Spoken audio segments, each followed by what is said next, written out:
kthehemi sërish në studio me miqtan. Në pjesën tonë të dytë të emisionit do të flasim për gjendjen e fushatës elektorale. Jemi në prang edhe të konventës së Partisë Demokrate. Do të diskutojmë jo vetëm për Republikanët, po të flasim edhe për kundërshtarët e tyre, për Demokratët. You may dislike Trump for his tweets, for his mannerisms, how he says things, how he improvises, but you cannot dislike his policies. 100%. And I don't care about his mean tweets. I'm not electing Donald Trump to be my pastor-in-chief. That's Father Fred. I'm electing Donald Trump to be my commander-in-chief. And the economy and crime are and the border are the three biggest issues that are affecting the American people today. And the one thing that makes America and capitalism phenomenal, Raphael, is the only economic system in the world where you can make a man richer without having to make another man poor. And in socialist countries, that equity is not there. And so Kamala Harris and the Democrat Party want to tax you more.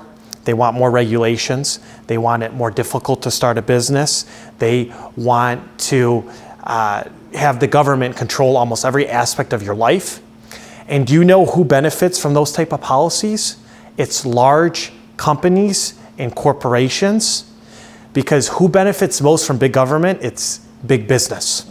And so a lot of these large Wall Street financial companies, a lot of these large tech companies or big conglomerate companies, they're able to adjust themselves to when the power of the government imposes new laws and regulations. It's the small businesses that many Albanians and many Americans work at and start that have a hard time keeping up with the regulations that big government imposes. And so we're the party for small business, and we're the party for the working class people. I heard this morning in the news, there was a gentleman that they were interviewing. It was for a small business at a restaurant, and he closed his remarks stating, Kamala Harris has been a persecutor, no offense, and she thinks to persecute the companies for their prices. She doesn't think how the economy, or is not able to think how to increase the economy because she has not worked or for her own business or doesn't have the experience, and it doesn't have the experience in governing also, as I see it. And Raphael, Vice President Harris and Joe Biden have never created a job in their life. They've never started a business in their life. They have no idea what it's like for the common person to start a business out of the spare bedroom of their home or a garage. And so they want to completely suffocate economic freedom. And we believe, Mark said it earlier, freedom. We are pro-freedom. We believe in freedom to start a business. We believe in less taxes. If a Republican gets in office, look at the Republican states that do so well down south. Texas, Arizona, Florida, the Carolinas, Tennessee, Kentucky. Michigan even competes with Ohio and Indiana, which are red states. You know why? Because those places have friendly business environments, and most of those states have no income tax. And when you don't have an income tax, or you give citizens freedom to pick their energy provider, and you give citizens the ability to have a freedom of choice for education, freedom in all those aspects, freedom of education, freedom of energy, freedom to start a new business, deregulate it, and take away people's tax burden, the economy flourishes. But the problem is you have Joe Biden that's been a career politician, and Harris has been a career politician, and they're stuck in their ivory tower. They're not here with the common folk, because business is not created in a university campus, and business is not created in the government. The government's never created one job. It's people like Donald Trump that create jobs and understand economic climate. I'm closing. Okay. To add to their point, I rather have mean tweets and cheap gas. I rather have mean tweets and cheaper groceries. I rather have mean tweets and we want peace in the world. That's what Donald Trump brings, and that's what people need to understand when they go to that voting booth. It's not about the person. It's about the policies that he had, that they were much better for this country. And just like in Ronald Reagan's words, are you better off today than you were 4 years ago? I don't think a logical person would say that they are better off today than they were 4 years ago. Yeah. Thank you for, yes? I'm sorry to interrupt. I know we're running out of time. I wanted to say, if you're on Facebook, to all the viewers, if you're on Facebook, please visit our Facebook page, Albanian American Conservative Republicans. Please like us. Please follow our page. We're a grassroots organization. We don't get paid to do this. We use our own money and our time to be active in the community and to try to make the community and our state and our country better. It's a very important election that's coming up in November, the November 5th election. I would implore you, please vote for Donald Trump and all Republicans who are on the ticket.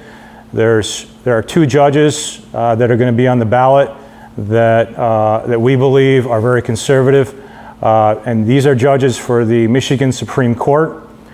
We want judges that are going to go by and basically make rulings objectively, not personally. We want judges that are not going to be activist judges, okay? We want strong, good, conservative judges with integrity. Judge Boonstra is endorsed by Donald Trump. We strongly recommend voting for Judge Boonstra. There's another gentleman that's running for the Supreme Court Justice. His name is O'Grady. He's a very strong conservative judge. He's a former Michigan State Trooper. He's also, when he was a judge, I believe he saw about 14,000 or 15,000 cases.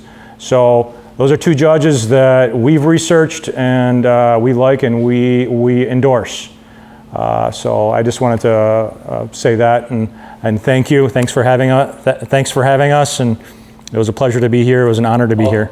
So also, I would highly suggest we have a Senate seat that Mike Rogers is running, and I would encourage all the Albanian community that he's the candidate for the future of Michigan. So with him, and he's endorsed by Trump. Also, we have Nick Zonaj running for Oakland County. Also vote for Mr. Nick Zonaj. He's going to do much better for Oakland County, and we're going to be in the right path. Ellen qofse mundem Ellen ship shumë shkurt. Bëj një apel për rininë e komunitetin e shqiptar se në këto votimet që po vinë, që janë votimet më rëndësishme në opinionin tim të shumë gjeneratave të ardhshme. Votoni për të ardhmen tuaj, për kapitalizmin, jo për socializmin. Votoni për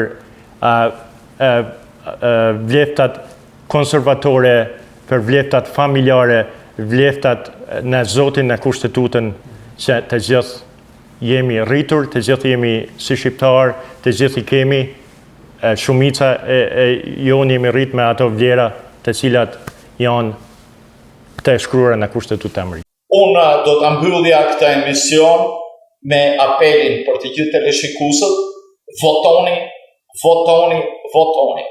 Edhe me një gest mjaftomethënës: fight, fight, fight. Luftoni pra për lirinë tuaj, luftoni për demokracinë tuaj, luftoni për vlerat e mirëfillta të kombit amerikan. Miru takofshin në emisionet të tjera. Ju falenderoj. Faleminderit. Dashur teleshikues të televizionit të shqiptarëve të Amerikës, këtu ne I dam fund bisedës son, informacionit ton, emisionit ton, me argumenta të ndryshëm, me antarët e grupimit apo të përcaktimit Albanian American Conservative Republicans të Michiganit, aktivist, dhe I urojmë të gjithë komunitetit kemi shumë aktivist, I ftojmë dhe përfaqësues të partive të tjera, Partisë Demokrate, të vinë në studio të gjykojnë për opinionet e tyre në lidhje me mbarvajtjen e demokracisë amerikane. Miru takofshi. Ju falenderoj. Thank you.